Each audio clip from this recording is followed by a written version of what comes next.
As we look at the CN Tower and our skyline tonight, it is clear skies, though it wasn't so long ago, before we closed down coal plants in Ontario, that smog days were a regular occurrence in our city. And tonight, out of Washington, news the Trump administration may be preparing to pull out of the Paris Climate Accord. And environmentalists here in our city say it could have implications in Ontario, in southern Ontario, the GTA, and our city. It's scary when people put their own narrow politics ahead of the good of the planet. The agreement has been applauded as precedent-setting. Today, the world meets the moment.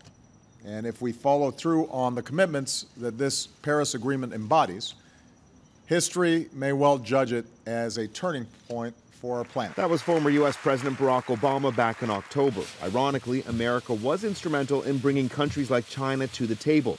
In total, the Paris Climate Accord united all but 2 countries, Syria and Nicaragua. 195 others agreed to cut greenhouse gas emissions and keep the global rise of temperatures below 2 degrees Celsius. If the U.S. is pulling out of a climate accord, that means that, it could be full steam ahead for more greenhouse gases. The David Suzuki Foundation's Gideon Foreman says we could feel the impact of the Trump administration's potential decision right here in southern Ontario. If it means ramping up coal plants in the Midwestern U.S., we could see more smog here in Toronto. There's no boundaries between our borders. The pollution floats over here to Toronto. NASA, along with top scientists the world over, confirm global warming is being caused by human greenhouse gas emissions.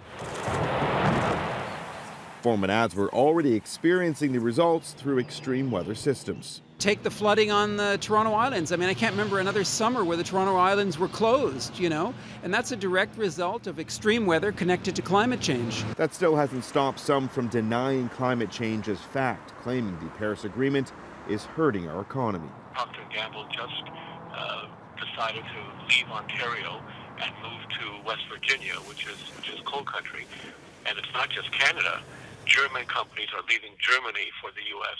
because the U.S. has low energy prices thanks to fracking. To me, it is actually incomprehensible. Environmental law professor Jutta Bruna believes the U.S. may actually lose its competitive edge in a world moving towards a low-carbon economy, adding if the U.S. doesn't plan on fulfilling their end of the deal, it might be best they pull out instead of eroding the whole accord from within.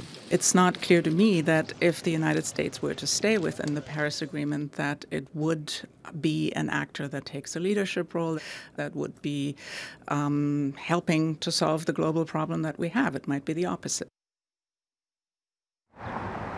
We're still waiting to find out for sure if America will be pulling out of the agreement. Trump today tweeting out he'll be making a decision over the next few days.